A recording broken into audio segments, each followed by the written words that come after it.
This is metal. Most of yours is plastic. If this inner valve that I'm going to take out now fails because the rubber gets hot or uh, well, it even gets loose, then this thing has a little rubber in it. It will keep the air in the tire. It also has a tool built in to remove that inner valve. The plastic cover will only keep some dust out, but it's not going to keep any air in. So maybe the flat tire we had earlier today would not have been flat if we had a metal cover on it. If you do this, hold it. If it goes flying, you will not find it. I always have one of these in my wallet because if one gets brittle or you do lose one if you're traveling, it's nice to have an extra. When I was a student, actually, some drunkies removed one of these from my tires, and you're pumping it. Well, it's still emptying. This one was gone. Funny joke. Important. Let's keep this stuff somewhere where it doesn't go flying.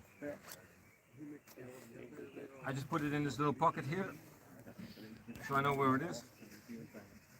Oh yeah, some were wondering why I bring this axe. People made fun of that during my whole world trip.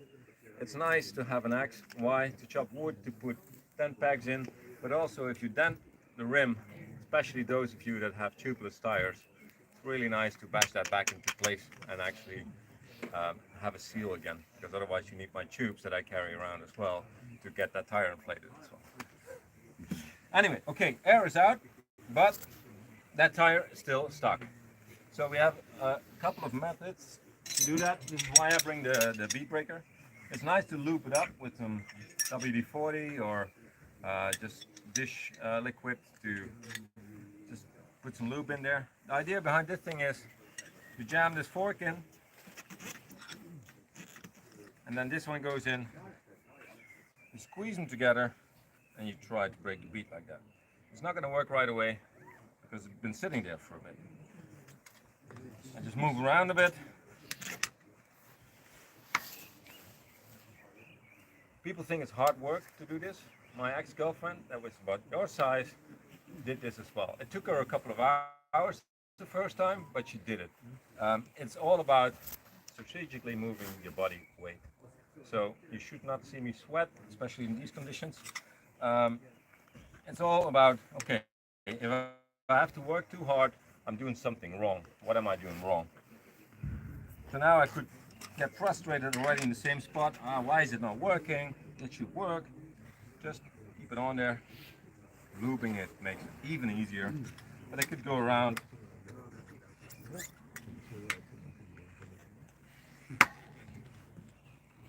And try to do it like that. So you see how hard it is to break this. I've struggled for 2 hours once in Mexico to get that thing out. I didn't have this tool. Eventually, if I keep leaning on it like this and have a beer, it will go. But I'd like to speed it up a little bit. So I'm going to put some lip on there.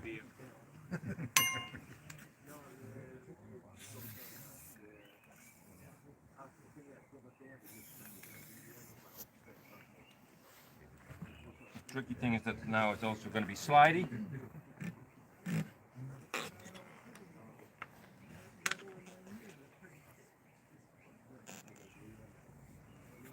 That's a good sign.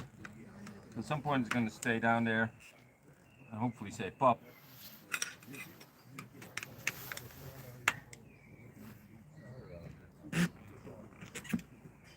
I could put it on the ground, but I'd prefer not to get any of my my brake disc on the ground. Come on, buddy.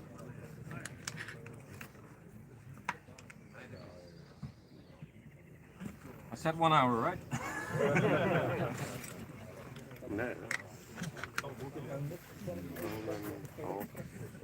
There we go. That's what we were waiting for. Once it's done, you can do it by hand. And you're like all excited because yes, you got it done. Guess what? There's a second side. Now, if you don't bring those tools, you could also use your friend's bike, since we always ride off-road together. Sorry, now you're gonna look on my back, but can use stand there just in case. I don't want to damage the truck. So side stand, actually if you're alone and you have a side stand, you can also use, you have a center stand, you can also use your side stand to do this. So what we're going to do is use the full weight of the bike, not on the rim, just against it, like that. When you do this, make sure you don't put that side stand on your valve. It's not going to like that. So now just the full weight of the bike.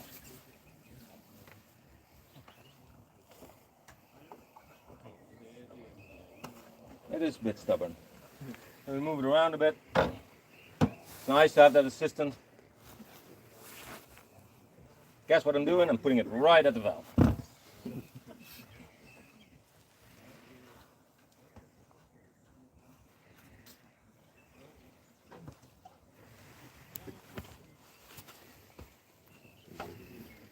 This is also definitely, if I leave this for 5 minutes, it's going to go. Actually, it may have gone already now. I don't know. Did it? Yeah, I think so. Yeah, now it is. Hey, I'm not really working hard, I'm just pulling the bike on there. Might be a bit harder for you, but you can do it. Okay, thank you. Okay, so that's another technique. Then if you go to Central America, they'll say, I'll go to the side, I'll do that for you. They come with a sledgehammer and they actually start going at that tire. They have experience with that. They do know how to do it. I don't. I will not do it like that, but they can do it. It's actually funny to learn from these countries.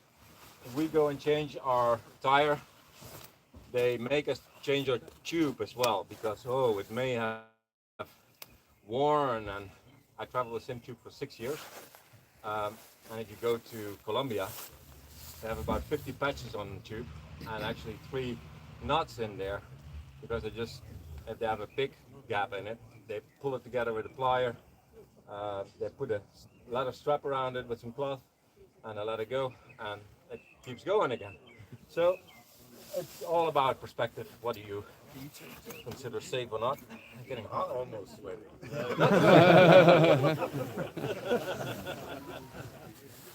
A bit of a down jacket is a bit. I thought you were done. Okay. Bob, can I get a plastic bottle? Driver seat. Empty one, yeah. Okay. The lock nut has to come off. Just 12. Where is it? Sorry, it was a bit of a last minute decision to do all this. Hey darling, you coming to help me? Thank you.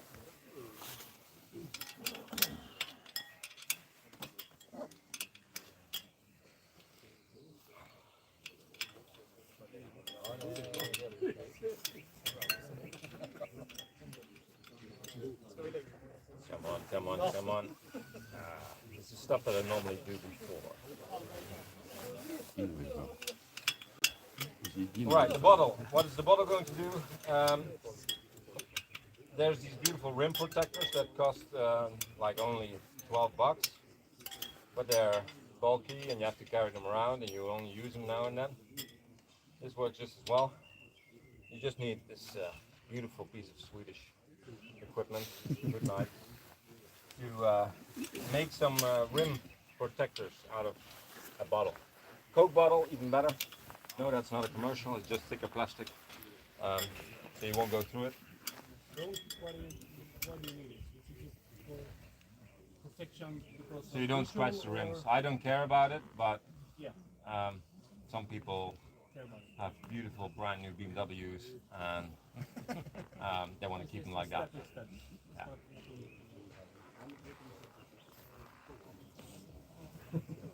Almost there. Okay, small part. Going in my small parts compartment. All right. Now, this is where stuff gets interesting. I'm gonna have to level it, get that thing off.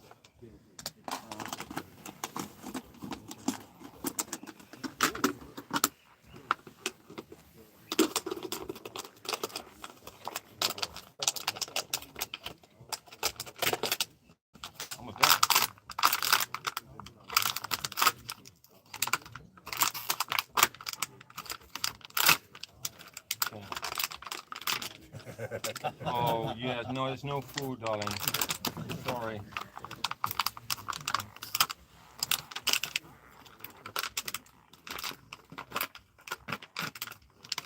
I'll just use one to understand what I'm doing. Okay, it is a lot easier to use some of this or your dish liquid that you have with you in your camp kit anyway. It just makes it easier to take that tire off. I always have a small bottle of WD-40 with me. Okay, when we start, we want to start left or right of the valve. We start on the other side, and the reason behind it, sorry, is the tube where the valve is, it's extra thick. So it takes a few millimeters of space when I want to put this outer tire into the rim as far as possible. So if that tube with the valve is here, it's not going to go in as far. And this is where it should be easy to work on these things, I hope. So if you start to the left, that's the hardest part. The beginning is the hardest part. This can go all the way inside. I'll come back to the installation as well. Okay, so gently put this in. We don't want to damage the tube inside. Now, this is where this would come into place. And this is stiff tire actually. Some body weight, climb it under there. Next one, small steps in the beginning, it's hard. If I have to work too hard, I'll humor you and put this thing in there. If I have to work too hard, it means something is wrong. In this case, you can see that here, the tire is in further than it is here. If I'm pulling here, I need to pull that in. Just by putting my body weight on there, it goes in deeper. So if I work too hard, step back, is everything in the right place? You can, if you have help, let them keep it on there or stand on it. Now it's all of a sudden a lot easier. Third one, I put this one a little bit back, so I give this one space to go inside. Again, not two big steps. This one comes first again. I'm not using a lot of force. I do this with my pink, I wanted to say. Okay, that's the hardest part. Now the rest is really quite easy. I still don't want to go jam, jam, jam. I've seen two really strong ex-Delta guys wrestle a tire with levers this big. They couldn't get it done because they were just not paying attention.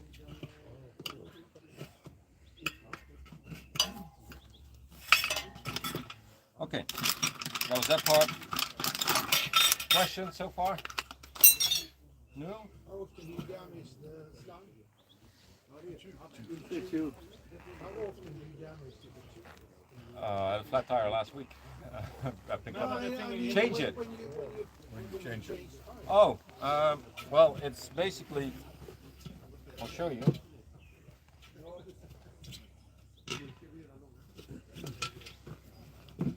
I have a look at this thing. Again, the shop would be like, or take it home for themselves.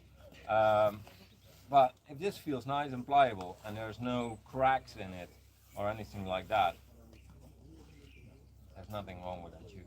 If it's starting to feel dry, it will start cracking. But I think he asked how often you accidentally damage the tube when you take the tire off. I've done it twice in one day when I was doing a Ural, because those tires were so freaking hard. No, that was not fun. But normally, I've never actually damaged a normal bike's So tubes. it's harder with some tires than others. Yes, especially the outer tire is important in that because the rubber is harder, but also your inner tire. Some people like thicker tubes because they don't leak as fast. Others say no, don't take thick tubes because they build up too much heat and that might go bad because of that. There's a lot of theory around that and everyone knows best. Just a tube. Oh, sorry, buy a decent brand tube. Do not go for anything of Alibaba or any Chinese crap. The one flat that I had once was a Chinese tire that I bought in Bolivia, and it just split open on this line here. Please just spend €2 extra and buy like whatever decent brand out there. Okay, so I always bring a thinner tube as a spare, at least the front, because that I can use in the back as well in case of an emergency. But I actually always bring twice, so I can change it quickly. Then when I set up camp, I patch my tube and I have a new spare. So the inner tire that's in there might be thicker, but the one that I'm bringing is always just 3 mil tube. So it doesn't take as much space in my luggage. Yep. Okay.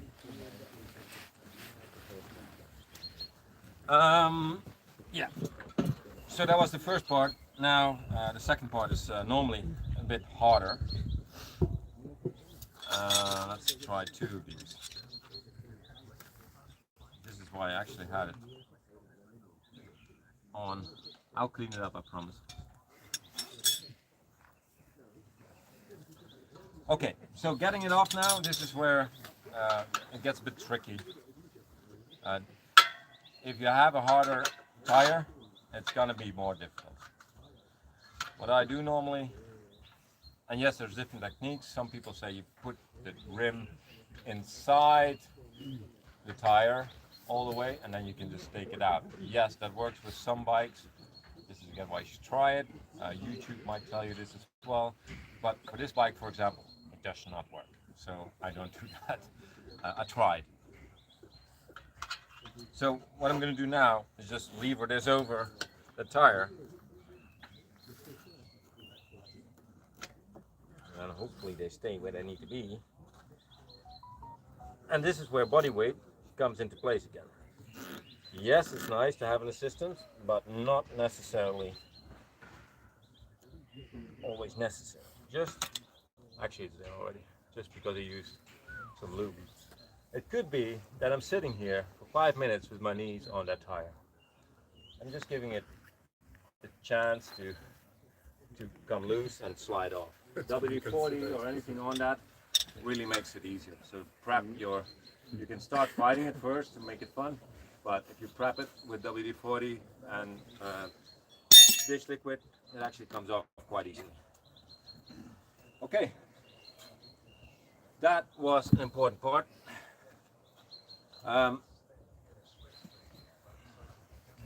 That's this tire.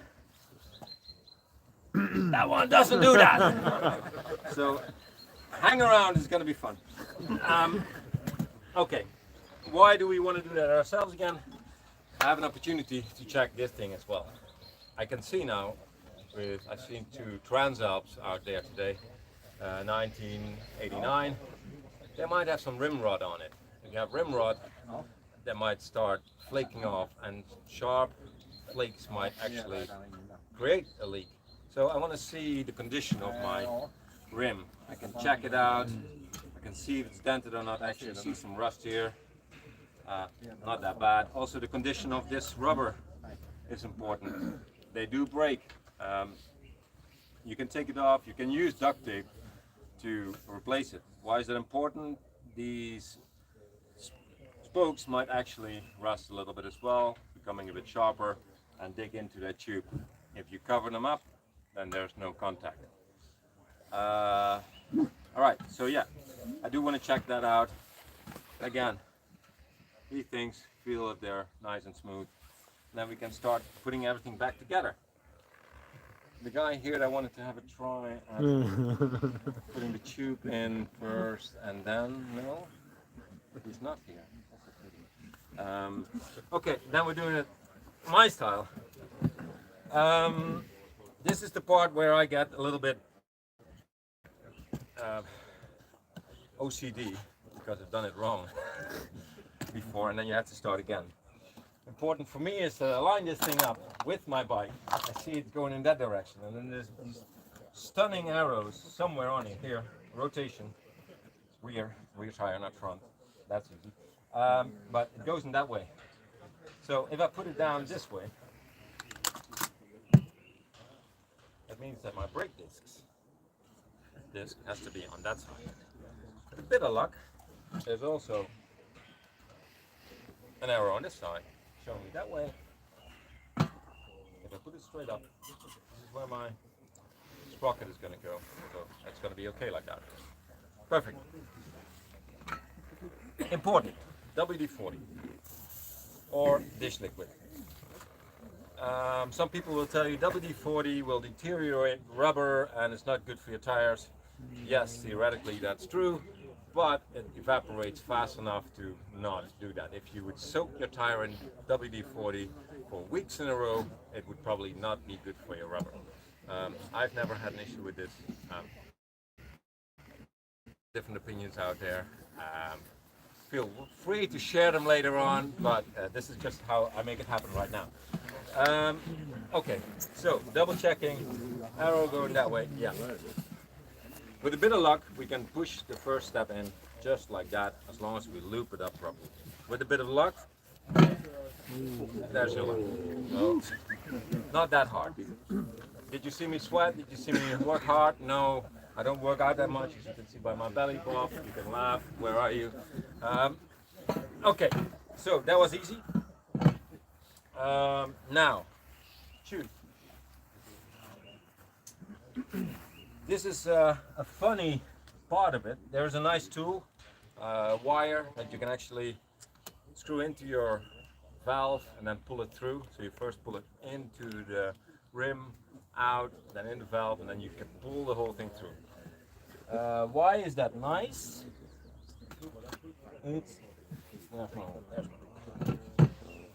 It's nice because if I try to put this thing in now, what I'll do is I'll lift this up. Guess where that other side is going to sit? Right in front of that hole. So this one, I'm going to try.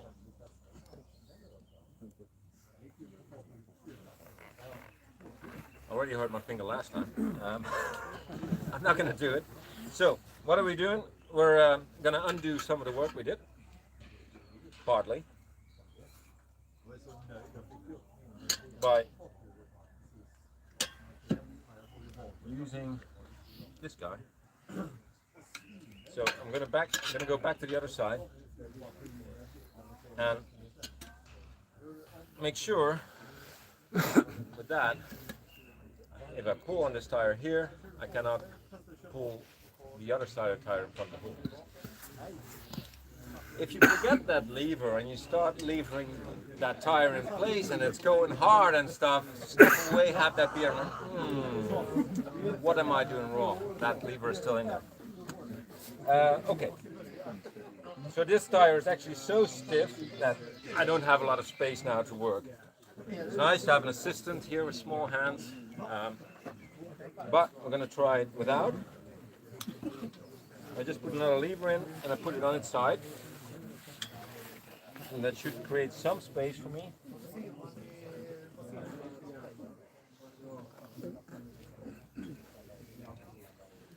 To work on it. Let's see what else we have. Any thickness? Nice, my axe, handy again.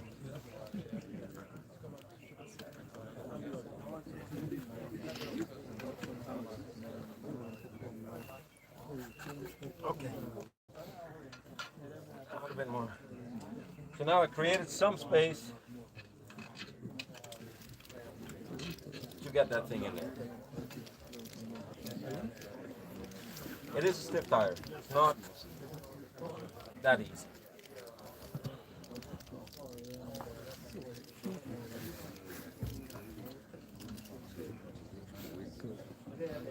Sorry, it might take a little bit.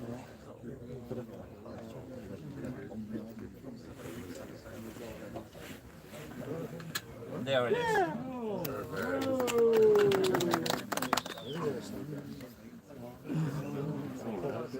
It's just a little trick to create that space, otherwise you're really gonna hurt your hands. With a less stiff tire, it's easier to pull it up and slide it through. Again, that valve tool works. Now once you have it through, make sure you put that lock nut on so it can't get out again. Just screw it on enough so you can get on there with a pump, not all the way, because we want to make sure that that tube sits right and that valve is going to sit straight up. If I force it straight up, it might still not sit right on the inside. So just a little bit. Okay, removing my tools. I should start working for this card actually next year. Okay, this guy goes back. Now normally I put some air in my tube so I know for sure that it's not twisted when I put it in. I've seen a lot of twisted tubes done by shops. Actually, what are their names? To Ride the World, Simon and Lisa, they got a sponsorship by Continental once. Oh no, they would take care of the shut tires. They were both front and back, wrong way around. And that means you have a lot less grip in the dirt. And another reason to do it yourself.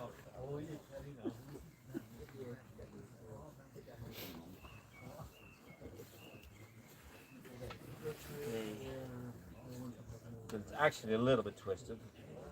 Should I cheat by using the compressor or not? No?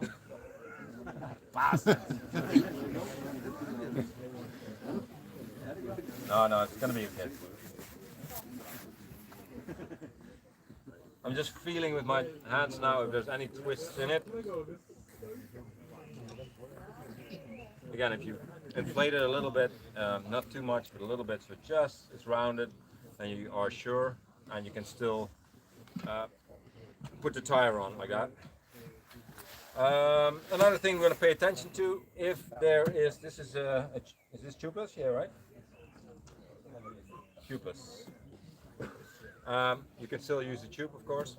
Actually, everyone with tubeless tires should still have a front tube with them. So in case their rim gets damaged, they can still put air in that tire and get home.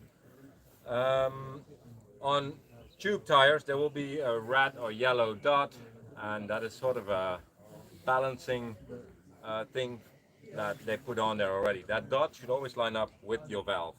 In this case, I don't see any because it's tube tire, so we don't have to worry about it. Yeah, balancing is something I don't do on the road, but also with knobbies, not so important.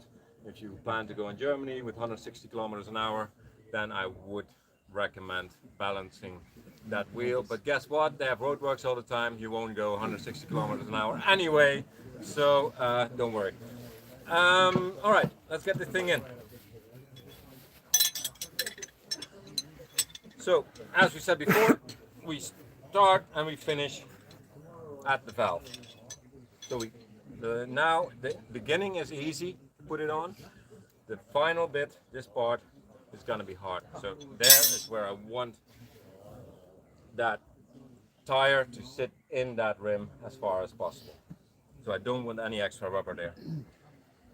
I put this on there again to make it easier, also for it to get the bead in place later on. It's going to pop. This makes it easier for the tire to find a spot in the rim. You guys are just enjoying the show. This should be done before darkness, but I don't have to do another one. I hope this guy rocks up that wants to do the tube first. Doubt it. Okay, so getting this back in. It's important that you don't pinch the tube between the rim and these things. So you can go to Alibaba again and buy cheap ones, but they might not be as nicely rounded as these, and you might actually have a higher chance of pinching it. These are really good. I've used others in the past. This is what I always go back to. So you basically keep going around, but at some point you start pulling here, it will want to come out there again. So the beginning is easy, but now I need my third tire and I only have two hands. So I could ask for help, but let's say I don't have any. my ex came up with tire yoga, and she put her leg over like that, and she just went around, and it works perfectly. But we also have this little thing. You can choose which option I should use, but the bead body, which is tiny and very nice. You simply screw that on there, and that's going to stop the tire from getting out again. So I'm just going to make it easy on myself, sorry, late, long day. So I can start with big steps, and as it gets harder, I'm going to have to make the steps smaller and smaller. So I'm already going down to 10 centimeters now, still not too bad. Still not working. So you just slide slightly over that rim, you feel it actually. This is why you need to do it at home and get that experience. Leaning that one in. Now we're still going to have to put some weight on here. Too much.